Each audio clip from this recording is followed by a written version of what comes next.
Hey, if you like to shop on Amazon like most everybody, you can help Southgate Media Group out by going to southgatemediagroup.com and look at the top. There's an Amazon link. You can click that, log into your account, and a portion of everything you buy will help support the podcast of Southgate Media. So it's cheap, it's easy, and you're just doing the same thing that you would do anyways. This is Dan Jurgens, and if you want to have a good time, keep listening to the Krypton Report. It's a bird. It's a plane. It's Superman. Jason J. Lewis, the voice of Superman on Justice League Action. This is Mark Wade, writer of Superman Birthright, and you're listening to the All Things Kryptonian podcast, including Superman and Supergirl. We discuss games, movies, cartoons, TV shows, and comics. Find us on Facebook, Instagram, YouTube, and Twitter. Hey guys, before we get started, I just want to say, if you haven't done so yet, but check out the Aspiring Kryptonian podcast as well as the Last Sons of Krypton podcast, both hosted by friends of ours. Good time in the world of Superman.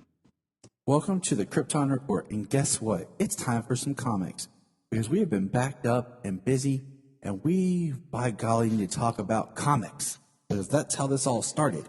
Comics. So I got my man James here, the Superman of Red, the Man of Steel, and I am Tyler, the Superman of Blue, the Man of Tomorrow. It is time to talk comics. So let's go. Superman, number 29, which is the premiere of the new Infinite Frontier, based Superman story. And I'm going to tell you right now, Phil Hester is one of those people that I think has good art, but at the same time, I'm not a huge fan because it feels more cartoonish to me. I was very disappointed when the Kevin Smith Green Arrow relaunch happened, and he did the inside of the books with different cover artists that were amazing for Quiver. So yeah, what about you, James? I mean, kind of the same, I like the art, but I mean, it's good art, but, I wasn't the biggest fan of it. Yeah.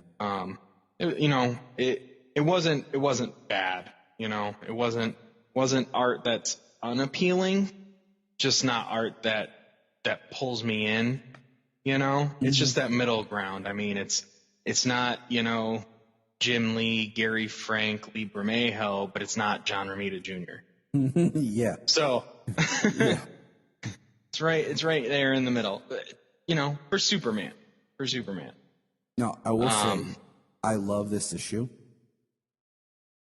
because it starts off, okay, it says the opening panel is there's a golden age when every kid knows their parents are indestructible, infallible, immortal. And it says the Golden Age Part 1. And this is Superman with John. And I thought about this. It says the trust makes kids fearless. And, John and Superman are out in space dealing with an issue. And I really thought about this because to me, it got to me because I sat there and I told Janine, I told her about this issue. And I'm kind of skipping ahead a little bit, and as we kind of talk through, there's a lot of talking between John and Clark. But I'm like, that's the point in life that you and I are in, James, as far as what our kids see us as. We are in that golden age right now where our children look at us like, oh, Dad, do anything. Dad. Yeah. Well, my kids are now preteen and have hit puberty, so they've started to question life. Oh. So mine are getting closer to what Superman and John are dealing with as opposed to, where your kids are, you are Superman. And, and then the other thing to that is when you get older and you really see your parents start to break down. So Ginny and I really seeing how our dads are both slowed down and gotten weaker and are getting older. You know, it's like over the past couple of years, it's just like, you know, you always look at your parents like, yeah, dad, you know, I'll get dad's help with this. And then I'm like, no, I'm not going to bother my dad with this. You know, he's got bad knees or he's having issues like that, you know. And now it's like we really see our parents on the decline. So it's a good issue. I love seeing Superman work with John, like as a sidekick. You know, when we see Waller, who's watching them, and they're talking about John, and they talk about whatever this breach was, if Superman's vulnerable, we need to keep an eye out for it. And we see more of these creatures coming through this space breach. And they're ugly looking green things. And yeah. I'm trying to they're almost insectoid, but definitely alien-like insectoid. I'm trying to find out where John basically says, like, he has some knowledge that this is where Superman, like, he doesn't say dies, but gets hurt. And he does something where he throws a pine cone at John and he wants to play. And he's talking about, you know, how, like, for Lois and Clark, it's just been the other day, but for John, it seems like it's been years and stuff. And, you know, Clark's just trying to have a moment with his son. Pony ball is what he calls it. And it's just a nice father-son time. And it's right here he says, John starts saying, you know, I hate when people call me Superman or ask when I'm going to be Superman. Like, Superman's just a job and anyone could just replace. And he says, you are Superman. This place needs you. I'm not ready. And then he says, you don't understand. You can't go to the breach next time. You can't go. And we see Kellex working. And he says, I was in the future. And then this is all history. People in the 31st century know all about you, everything you accomplish, and the day you're going to die. And I'm not ready. And then Kellex sends a transmission, and Superman and John go flying to the breach. And then we have a backup. The Tales of Metropolis, Bibbo, and Jimmy Olsen. And the artwork was good, but I don't like care for story that much. It was okay. No, I don't even remember too much about the story. And you know, the thing that sucks is when they do these backups like this, that's what inflates the book price. And if I don't like the backup, then I'm just paying extra for a book. Yeah, I mean, I can see that as an issue here, but you know, they're giving us stories of characters we wouldn't see or characters who wouldn't have their own books. Right. And I mean, that's what I'm saying. Sometimes it can be good and sometimes it can be bad, you know? Yeah, you run the risk. I mean, so I do like the fact of only having to buy, you know, like four or five books a week and, you know, kind of keeping up with the entire universe, as it were, for the time being. Because in the next one, in Superman issue 30, we have another Tales of Metropolis, and it is... Which cover did you get for Superman 29? The regular one. I got the wraparound. Yeah, I just, you know, it's crazy to me because my comic shop guy knows if it's Superman, put it aside, and I'll get it. And I usually like a lot of alternative covers. Usually he'll pull like the alt cover and ask me if I want it, and if I don't, I'll switch it. But he didn't with that one. Just like my Nightwing pull, he forgot to give me issue 78. So I got 79, but I got to track down 78 now. Thanks a lot. Aw, that's rude. But yeah, in issue 30, we have Tales of Metropolis with Ambush Bug. So this one I wasn't really into. But, so... I remember what happened in that one, but it's just one of those crazy, weird stories because that's a crazy, weird character. It's interesting like, it's really interesting, and I just kind of noticed this. Like, I feel like, hold on. Hold on a second here. I feel like yeah. Okay, so I thought that. I could not remember. Backing up, we got to jump back. So now we're going to do Superman in Action Comics 1029, because this is where they did the second part. See, I hate when they do this. So Golden Age Part 2 is actually in Action. And so, well, you say you hate when they do this, but like when you have what we had with Superman in Action before, like the stories never lined up. Yeah. Now it's actually a cohesive story between the books. Well, it's also crazy, like if you just wanted to read Superman, like issue 29 ends on a cliffhanger, then issue 30 starts something new. Right, absolutely. I mean, it is a way to force you to buy more books, but also you get two parts of the story in 1 month as opposed to only one part of the story per month. That's true. I was going to bring that up. So, Action 1029. The day they see the heroes fall. So it opens up, John and Clark are fighting more of these aliens through the breach. Every time I say breach, I immediately think of Pacific Rim. Right. And it's being narrated by John as they're talking. They get onto the space station. They're trying to protect the space station from these monsters. And they're studying the breach, is what they're doing. And you see Superman and Superboy, John, fixing on the inside. Superboy is trying to tell Superman what to do to protect his dad.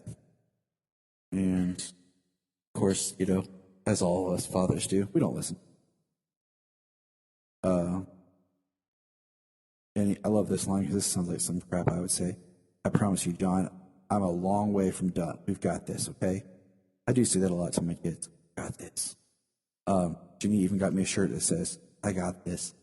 Then found me a Superman shirt that says, I got this. So, awesome. You know, there's a great panel here where John says, it's a hard day for a kid when they see our limitations, or the Superman talking. Realizing that they're heroes, supposedly people of unparalleled wisdom and strength, who they were sure always knew what to do, were actually just like them all along. We mean well, but make mistakes. We fall short just like our kids do. As much as they love us, we're as human as anyone. I mean, that's strong, especially when your father is Superman.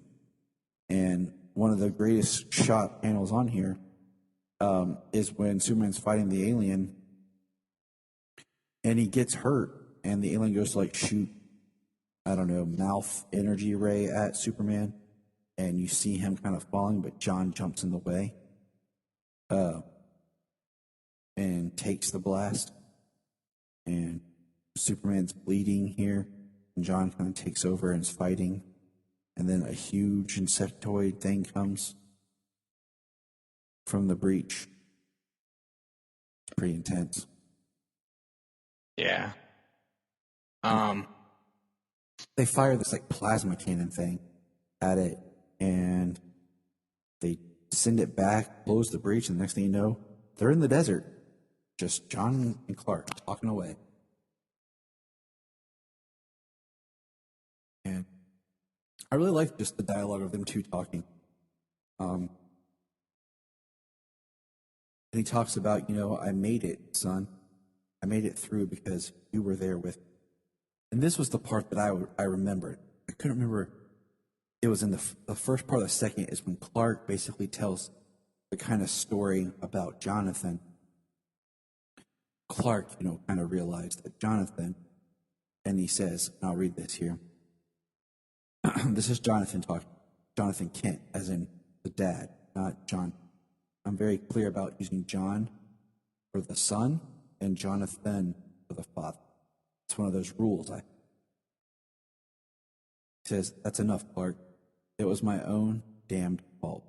Listen, Clark, there's a golden age when every kid knows their parents are indestructible, that we never fall and we always know the right what the right thing is. We let you see us that way so you feel safe. I guess safe enough to take risks, figure out your limits. That's how a kid's supposed to feel. But everybody falls, Clark, and that's okay. Someday your kids will see you fall, and that'll be okay too. We all need some wisdom, Papa. Yeah. I've liked the dialogue and the narration that Johnson has given us with this Superman. The conversations between John and Clark, just the frailty of life, even Superman's life. Mm-hmm. I've been enjoying Superman so far, coming back from Future State, coming into Infinite Frontier. I'm enjoying Superman too. I'm enjoying the writing. The art it's okay. And then just to finish out this book, we flip the page and it's setting up that Superman is being observed by who other than Mongul. A very interesting looking Mongul. More hearted line. It reminds me of something, but I can't quite put my finger. And he looks smaller and everything. Very interesting. Very interesting. But I don't know if that was something from the New 52 or if it was prior to that, where Mongul is like the father and the son. The Mongul, the son grows up, and once he becomes more powerful, he kills his father and takes over rule. I remember that, but didn't we see Mongul once in Bendis' run right at the beginning when Clark found out that John got aged up? He flew to Mongul and just punched him in the face, because he could take it. Right.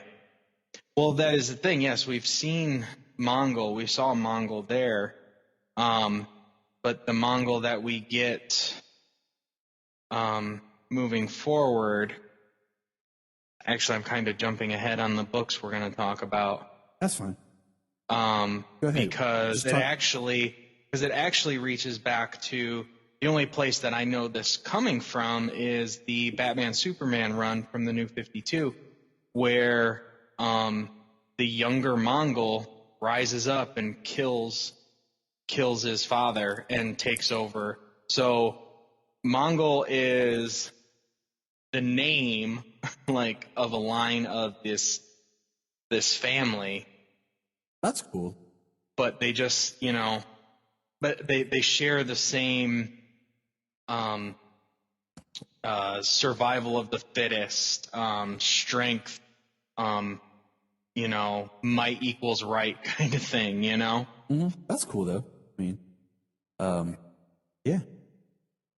So let's jump in to our next book is Superman 30.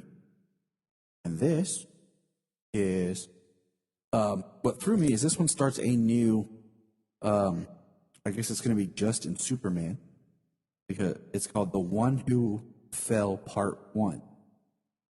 And it opens up with Clark, Lois, and John playing mini golf. And it's kind of cool, just seeing them be a family. And John gets up. He scores. It opens with Superman saying, "It began on a perfect day. No work at the planet, no threats that needed my attention. And I can't remember ever seeing you and your mom laugh so much." And it's nice little family bonding time, which I miss because I really like that. Back in the early Rebirth. I was going to say that was Tomasi's run, wasn't it? Yep, Tomasi and Jurgens, because I liked it in the Lois and Clark. So Superman hears someone say, "Superman, please come back. It's not the end." He moves. His super hearing. I love in the comics how they do his super hearing, and I wish they would do this more in like live action, where his hearing is tuned to certain people and certain sounds. And John says, "Hurry, we should hurry then." And Superman's kind of like, and okay. And he says, "Today was perfect" to Lois, and she says, "It'll still be perfect when you get back." It's a good woman. And here they go, flying in the vacuum of space. We get little shots at the bottom, which is nice, of like him talking about John. You see John as a kid with a, looks like a sheet or towel wrapped around his neck to do as kids, because we couldn't just run to the store and buy a cape. Solomon, I know you're in bed, but right. How many times I've told him the story of, in my day, son, I wore a red ski mask to be Spider-Man. Couldn't just walk into Walmart and grab a nice mask off the shelf. Right. Yeah, this picture of John looks just like Clark from Man of Steel. Oh, it totally White does. T-shirt, jeans, red towel as a cape. It totally does. And we're kind of intercutting with them flying into space. Shows Superman, Clark reading John, falling asleep on him. And they're flying in.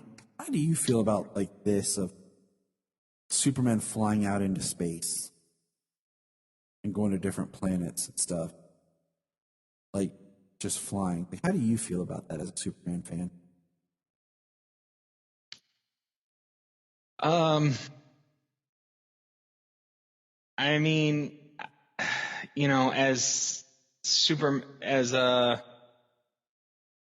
I like the different. I like the different versions. Servicing the story of him flying through space. It fits with the current continuity that we had prior with Bendis, where he flew to other solar systems and things like that. I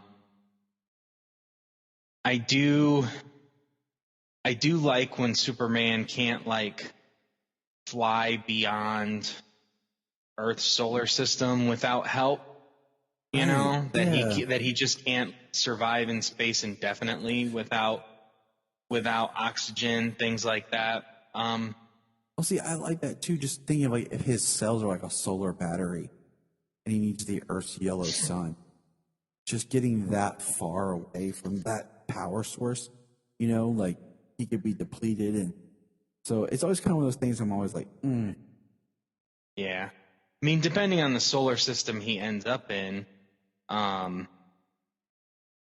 he could be powered by the solar radiation. We got the orange sun that paralyzed him. The blue star in Supergirl, which took away Kryptonian powers. Yeah, so because it didn't burn as hot as a yellow sun. It's just one of those things where I'm just kind of like, Is that it, or is it? I forget. They change. That's another thing. There's been changes in what certain colors of kryptonite do, depending if it's the comic version or the TV version. It's confusing. So they arrive on the planet Thakrum.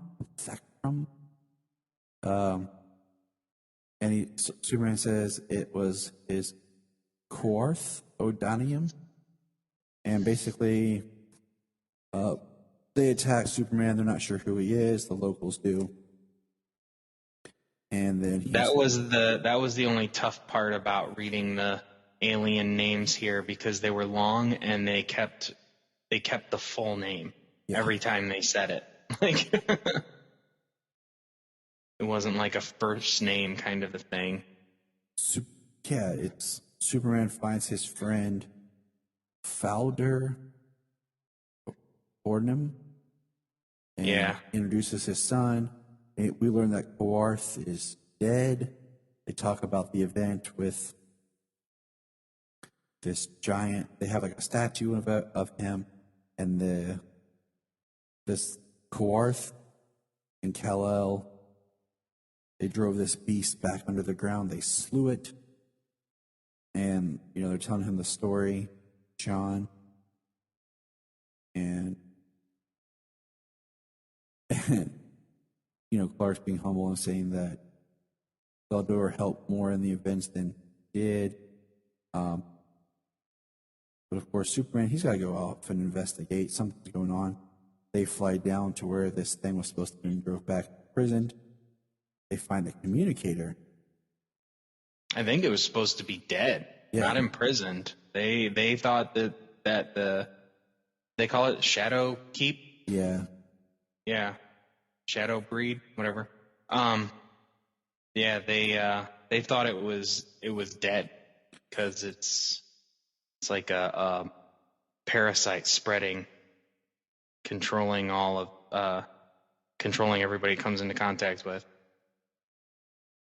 And they see the communicator, they see it. There's something else over here, John says. What does that look like to you? And then Superman says, John, come on. He says, Dad.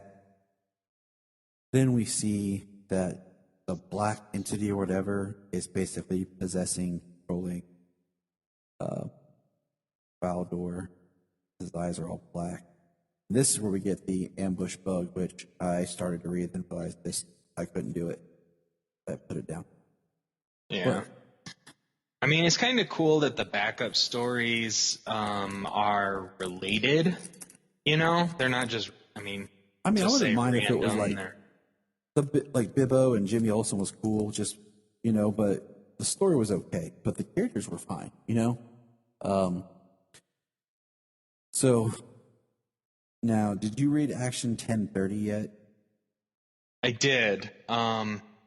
And that was actually the story I was referencing that I was getting ahead of myself. Why don't you go ahead and take the lead and talk about that one? All right, let me pull that one out. A second. Action 1030, War World Rising. Why is it that I always have a problem saying War World? Like, I just can't. Like, I get tongue-tied. So we open up on War World, chainsmen of the hordes, people who are prostrating themselves in front of Mongol, swearing fealty to him. One of Mongol's followers, this guy here, he has no legs. And he has one arm, and he's he swears fealty to Mongol, and this is where he talks about serving Mongol who was. This is traitors who thought Mongol lesser than his father, Mongol who was, and conspired to take his throne, is why Lord Mongol, a fool, to trust thee where he could not trust these others. So they do talk about, the line of Mongol. Somebody shows up with a sack full of heads to swear fealty to Mongol.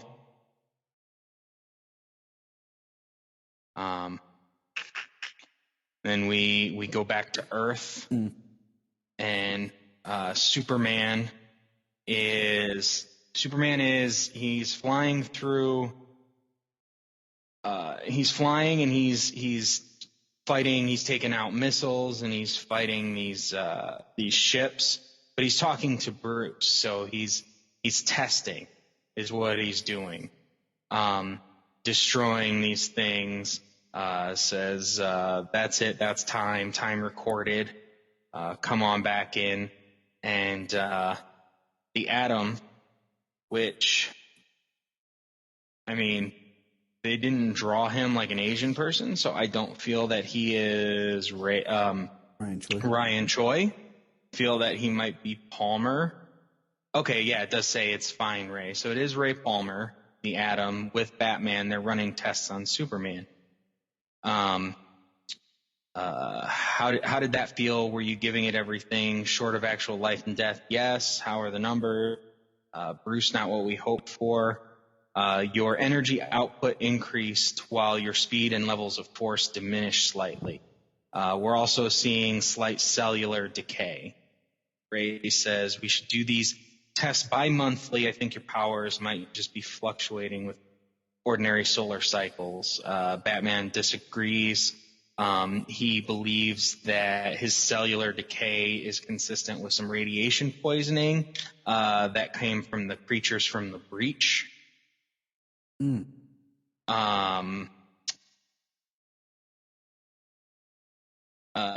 Adams says that's Batman's opinion, Superman. I think it's premature to be concerned. Even with the drop we're seeing, your power levels are still through the roof.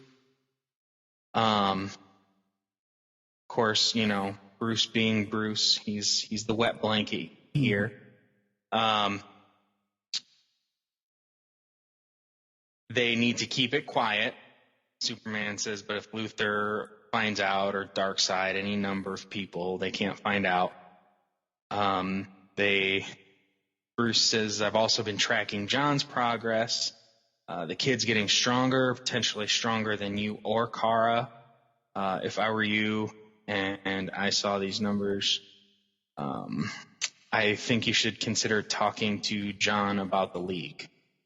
Then we jump to John and Robin talking, eating some food. It's funny because they're actually eating some food, and John is it's kind of like a pajimmy roll. It's something from the future. Robin says you're eating it wrong, and he says this is how they eat it in the future, and he's like, well, here you're eating it wrong. Yeah. John is discussing his problems, the stories from the future that he discussed with Superman, how, there was a time when all records were lost. So 20th century records are a bit fuzzy.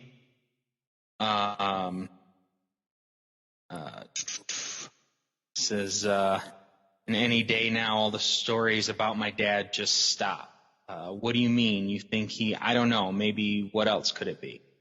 A couple of weeks ago, this tear in space-time kept opening up just outside Earth's atmosphere. We called it breach. Dad and I took care of it, but in the future, the breach was the last for sure documented event my dad was a part of. After that, a ton of conflicting information. One news report said Dad got killed in the breach. Another one talked about this big alien armada attacking Atlantis. A history professor had this theory that Cersei banished Dad to another dimension and that he was still alive somewhere. And then there was this one story that I keep thinking about. It said Dad was hurt really, really bad in a fight, burned or poisoned or something, and that right before he died, a ship of Kryptonians came from the stars to take him home. John says it feels the truest somehow. Of all the conflicting stories, that feels the truest somehow. Yeah. So then Robin says, John says, you sure you don't want to talk about stuff with your dad? Because right now we kind of know, I don't know how much you've been following, but Damian has split from Bruce, and he's kind of on his own. Actually, last thing I read, I didn't read the Robin book, but the last thing I read, he was trying to take up his role as the heir of the demon. So that's kind of where he was last time I saw him. Superman and Lois are actually in the Library of Kandor. They're projecting themselves into the bottled city of Kandor, where there are no more Kryptonians. They were killed from Rogol Zar. Yeah, that's right. Cool. So Kandor still exists, but there's nobody left. Oh, or right. And then a alien armada. starts to invade Earth coming from the sky. Kalex send out to the League, make sure they're up to speed. John, Kara, Connor, whichever of you can hear my voice, we may have a situation. John shows up immediately, and they are flying through and destroying some ships because they're from Warworld. They're Warworld ships. What does Mongol ever want? John says you'd think he'd get tired of getting his ass kicked. Superman says language. Superman hears Hara something, Haramathea Uthalpis. It can't be. I've never heard those words spoken aloud, but I've read them. They're a prayer in a dead Kryptonian language. And he enters and he sees some people kind of in chains with swords and whatnot, and that is the end of the Superman issue. Awesome. Yeah, it was a pretty good issue. I liked it. Now we're going to jump over and we're going to talk Superman and Batman. Now, we're 2 issues into this run. I'm loving it. Dean Yang is writing it, and I'm loving it. Ivan Rice is doing the art. I love his art. Yeah, the art is fantastic. I love the framing of this. So issue 16 on the cover has a very, like this, it has a classic old school looking Superman. Like he's got the belt, kind of like Kingdom Come, but like the shield, more like the original shield from Action Comics. And Batman. Yeah, it looks like the original badge shield shape that he began with. And Batman has kind of that belt. It looks very like a made together different style. And the first page is to Superman in the world of tomorrow, Batman and Robin in the world of night. That's okay. And we have a voice narrator, like talking to us, like, dear readers, the world's finest double feature. And the story is awesome. I mean, it tells us quickly the origin in like 3 panels, but it's done like film strip, and it's 2 stories running parallel. The top being Superman, the bottom being Batman. And yeah, it even has a thing on like the first page or something saying you can read one story from front to back, and then go back to the beginning and read the other story. Like it said, you can choose how you want to read it, Yeah. Read them both together page by page, or read one all the way to the end and then read the other. I read it together,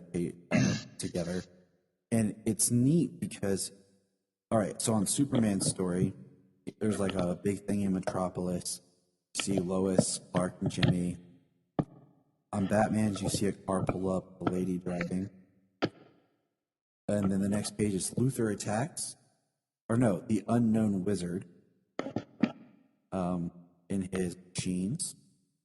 Either awesome shirt rip Superman. It's amazing how Race draws Superman like face. He looks different than the previous version. It's Superman and for Bendis. And then the Batman look down, have Joker, Penguin, and Slady. And they're breaking into some facility. And then we see Batman come roaring up in a very interesting. And there's Robin. And Batman leaps off of it and punches through the front glass, steer the wheel. Yeah.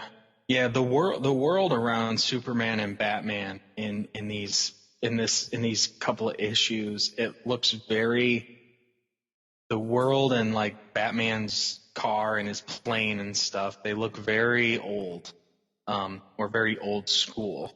It looks like what the future was predicted to be from the past. Yeah, what they expected the future to look like back in the 30s and 40s when they created these characters. Superman, his story takes on the unknown wizard. He basically takes him easily with heat vision and asks him to surrender. Of course, the unknown wizard is Lex Luthor. And he says, it's not a disguise, it's a statement. I am unrecognized, unknown. That charlatan from Gotham steals all my ideas. It's just not the Omni battery. Every invention she's in. You sound insane. That's the first thing that kind of throws you. And then seeing Batman stop this lady. And Superman brings Luthor to his knees, basically, surrender now. Batman talks, she's the Spider Lady. They're going to take her to Arkham Asylum. Then they show up at Arkham. They're walking into the warden's office in Arkham, and we see this is, but we see the rocket for Superman as S on, and we see a baby in the rocket skull, and it's Hugo Strange. And then we get back in Superman story. We find out Dr. is dead. Dr. Martha is the woman of the hour. So this is the page that really solidifies something's going on. And then Bruce Wayne introduces himself to Lois. Talks about him in the gossip column. And we get to meet Alfred, head of security, with Martha. So immediately we know something is up.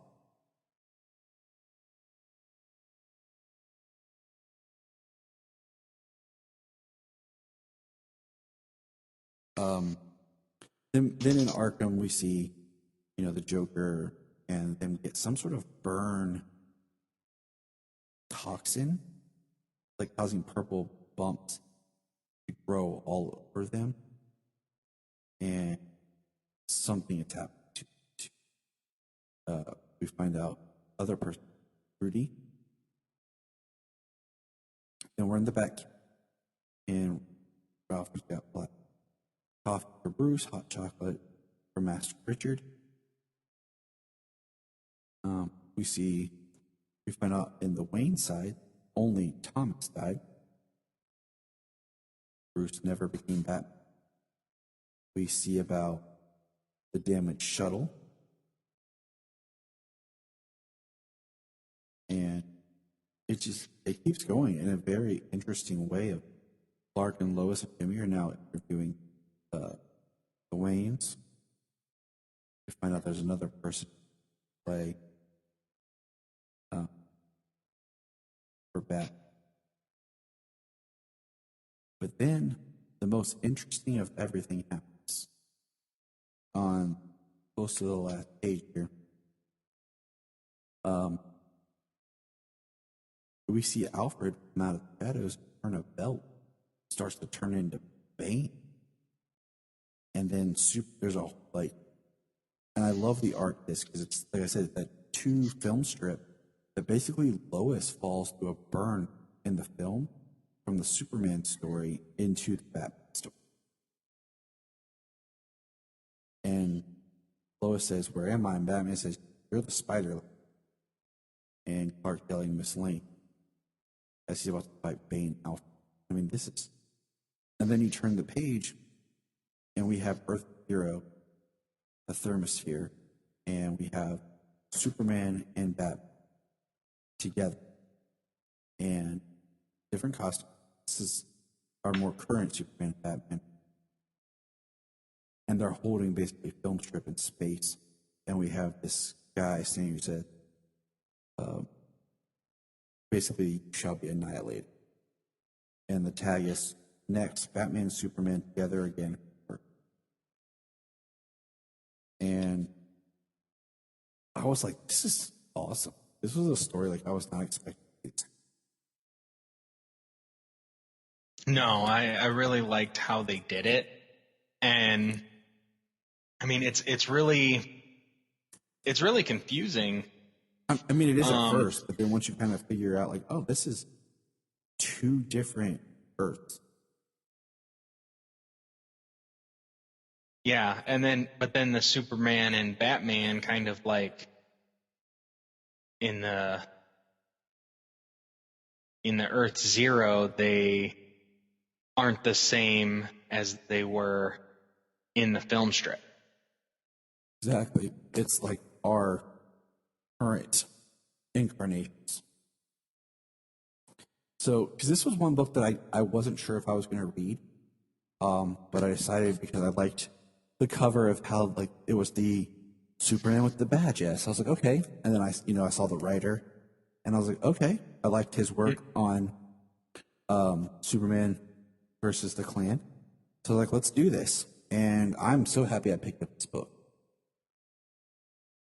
And then I'm so happy that this month, issue 17 came out. Great cover. It's called The World's Finest Together Again for the First Time. And this one picks up where we actually see the Earth Zero. We'll refer to that, I guess, as our Batman or Superman.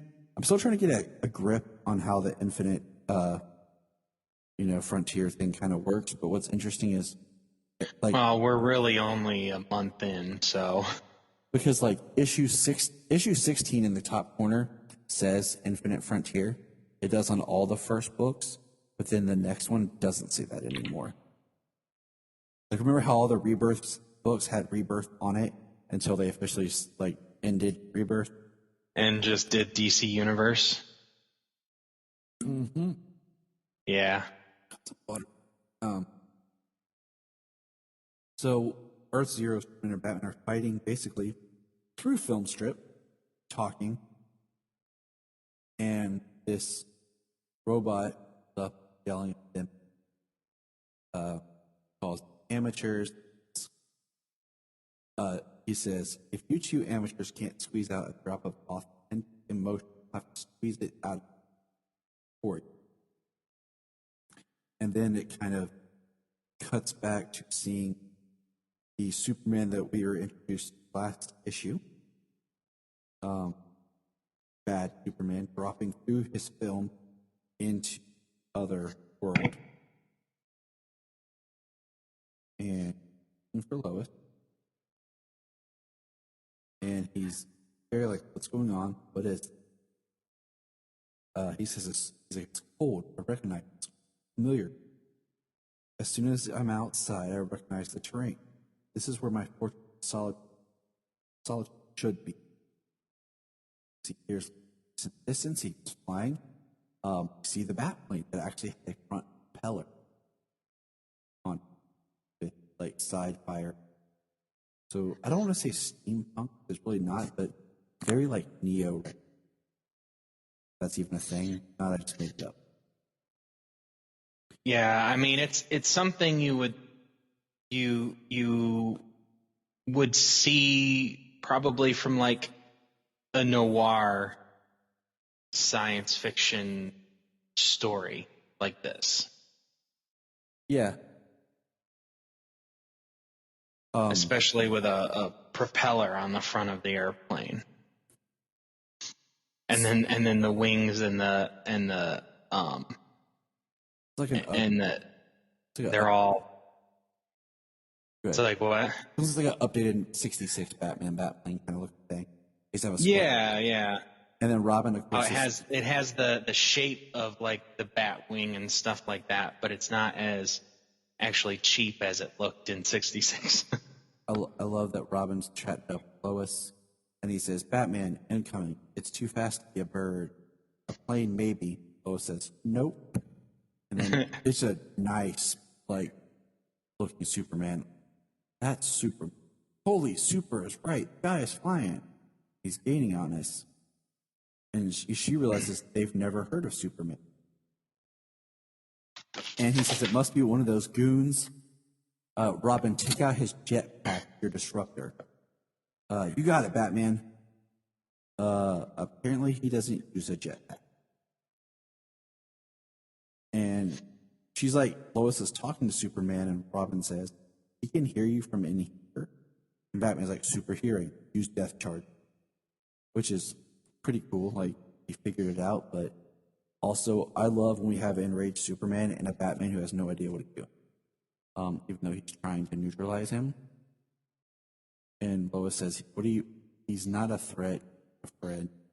And we see Superman actually take out the actual wound and actually is protected.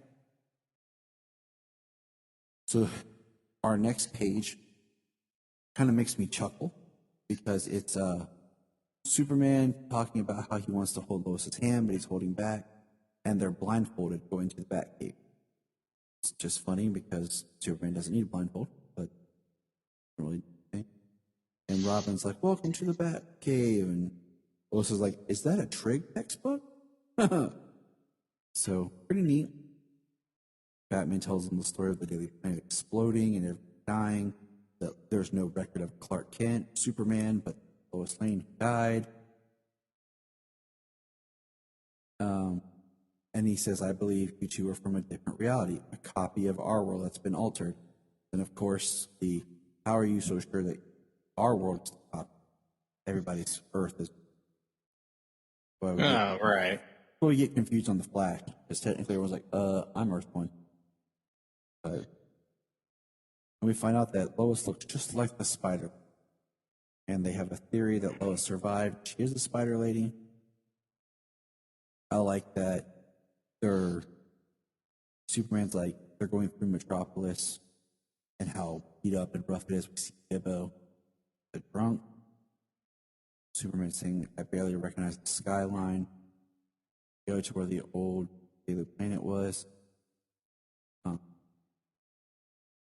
And then out comes Hugo Strange, the Joker, Penguin, and Parasite.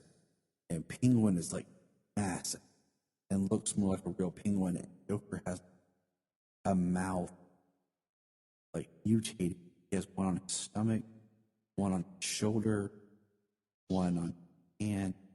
They're all laughing. It's pretty. Lois confronts the Spider-Woman, Spider Lady. Batman and Robin battle freaks of their villains, ejector seats. And then they talk about basically the idea that when something's been altered or changed, there's like where things have been edited out of reality, it's the thinnest at these points. And thus why they were able to make a portal that caused it to fall through. So Superman tries to like burn and make a portal, and then Strange has some kryptonite. And this burn mark portal opens. They're all running through it. Spider Lady says, go, I'll cover you. And then we get this very awesome the Superman and Batman jump in. We see this robot that we were introduced earlier, on himself, the archivist, basically reach into this film and take out the kryptonite ring that Hugo Strange had. Now he has it as he turns to fight our current Batman.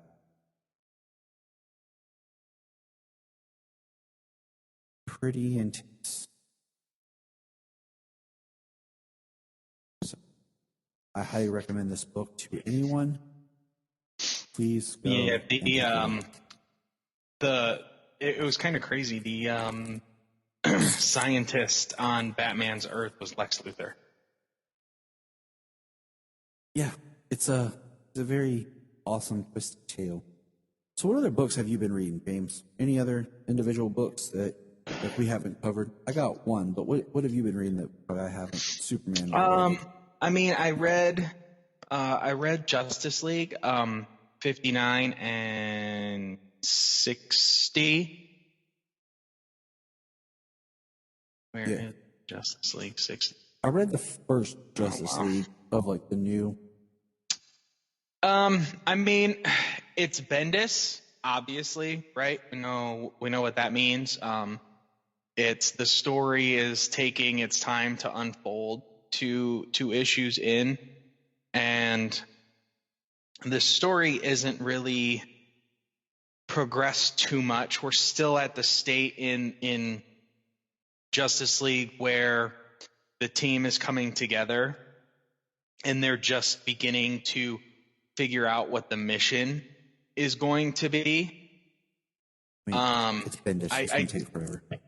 Yeah, but that makes sense on an ensemble book. Yep. That makes sense on an ensemble book like Justice League. Maybe that's why, from what I've heard, his Avengers titles were really good over there at Marvel. I've never read them, but I hear good things. But that's kind of how issue 59 and 60 is. In 60, the same guy Brutus shows up, but this time he shows up on Themyscira, where that's how we get Hippolyta to be on the team, because we know in this lineup of Justice League, Wonder Woman is it's not Wonder Woman, it's Queen Hippolyta. I do like how in this book they're talking about, like, Superman is standing up for Black Adam. You kind of see something different in him, because is it from Infinite Frontier or is it from this Justice League? It might be from the beginning of Justice League 59, where Black Adam actually comes from the distant future. So he's a different Black Adam with a lot more experience in the world, as it were, from the 21st century on. Whereas the world he grew up in, the way he viewed the world was much different. But having another millennia's worth of experiences in a world with these heroes, he's a different person. Superman can kind of see it in his eyes. He's a different person, and Superman is standing up for him. And I love it where the League, especially Oliver, is talking about, like, he basically makes Supermaning a verb. He tells him that he's Supermaning, and that he's, you just go with it because he's Superman, because what he says is has an impact and it means something. So there's some interesting and decent things in these last two issues, but like I said, the story hasn't progressed in a whole lot. In the end of 60, they are going to Naomi's home world. They believe Brutus came from her home world, or at least he was given the coordinates to where Naomi is on Earth, whatever, 1'0, whatever we're going to call it. Brutus was, like, given those coordinates to that Earth by the super being who showed up in Naomi, who destroyed her Earth in the War of the Superpowers on her Earth. And they get on a updated cosmic treadmill, and the Flash runs them all through the multiverse into Naomi's Earth. And I believe when they show up there, they're separated. They arrive separated, not together. Wow, that's awesome. Or at least Naomi is separated from at the end of the book. Well, the one I want to mention real quick here, we'll kind of wrap things up, is the anthology book Truth and Justice. If issue 2, like, I didn't realize it was an anthology book at first, because I just saw issue 2. I saw a post about how great Easton had written, and I was like, oh man, I gotta check this out. And then when I went to get part 1, I realized it was a completely different character. But issue 2 is I don't want to go page by page and discuss it, but I just want to say it is a great Clark Kent Superman tale that tackles real world issues. And I like how it's written from more of Clark Kent doing his investigative reporting and how he uses Superman to help him with that. And it's basically about freeing a framed black man for murder, and how Superman is standing up even when there are people with kryptonite, and how criminals doing things. And I can't express enough for everyone to check out this issue. And it's a very strong, and it's very much to the core of what is great about Superman and what is great about Clark Kent as a character that sometimes gets lost in. And it's Brandon Easton was the writer, and the issue is actually called The Revolving Door, and it's Truth and Justice #2. Great cover. Great cover. Isn't that the one where he's like isn't that the new cover where he's got, he's like real muscular, but he's also like wrapped in kryptonite chains or something? And handcuffs. Kryptonite chains and handcuffs. Yep. Yeah. I highly recommend it. Awesome. That's cool. I'm not going to go into like what's going on in Suicide Squad. I'm reading it because we have Connor, part of the Suicide Squad. The last 2 issues they broke into Arkham Asylum, and the Joker gas attack that killed everybody in Arkham Asylum it happens at the same time. So it puts a lot of pressure on them, but they're in Arkham to break out Talon. Cool. What's his name? Cobb? Is it William Cobb? Yes, like William original? Cobb. Yeah, like they're there to. Father. Right, yeah, they're there to break him out. The reason that I don't know how it happened. Obviously, there's like some sort of kryptonite implant in him, which in Connor, which is kind of how Waller keeps him under control. The reason he is there, though, is his crime is existing. He's a clone, and that alone is what Waller is using to justify him being, part of the Suicide Squad. Interesting. I'm hoping that somebody gives Connor his own honor. I know she did call him Superman. They were on Earth 3 in Future State, Suicide Squad. So, it'll be interesting to see. It's kind of cool. Like I said, we got Connor on the Suicide Squad right now. The kryptonite. So,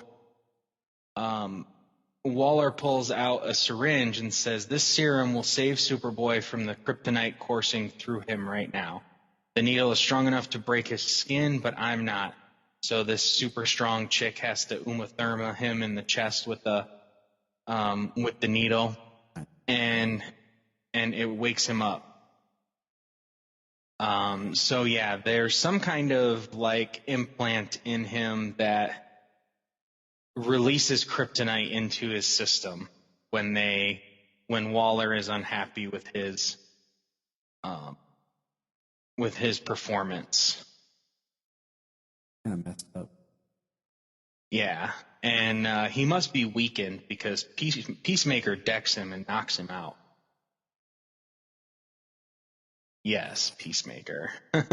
Peacemaker is a big part of Suicide Squad in the book, which what I need to read is a book I haven't read yet. It was Teen Titans Academy #2. I haven't read it yet, but the end of this Suicide Squad issue says next Assault on Teen Titans Academy. So I definitely have to see what we're looking at there. That's one of that actually might be the top book next in my list, in my stack to read.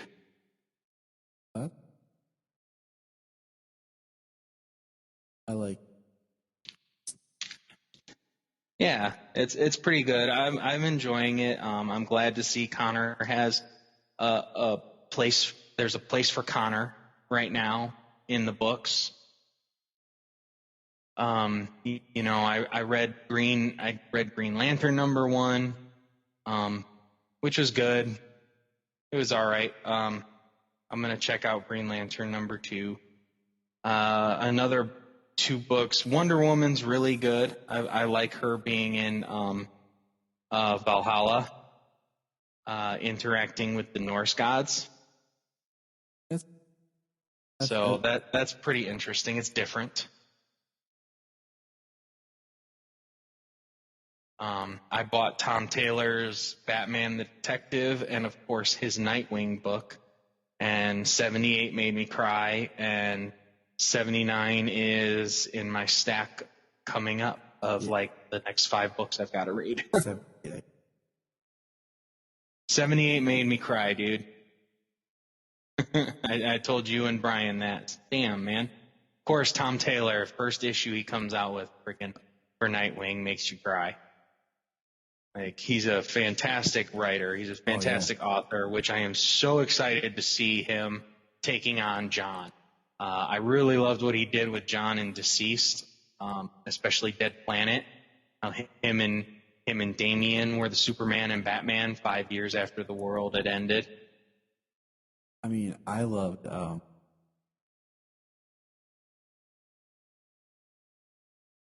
do you call it?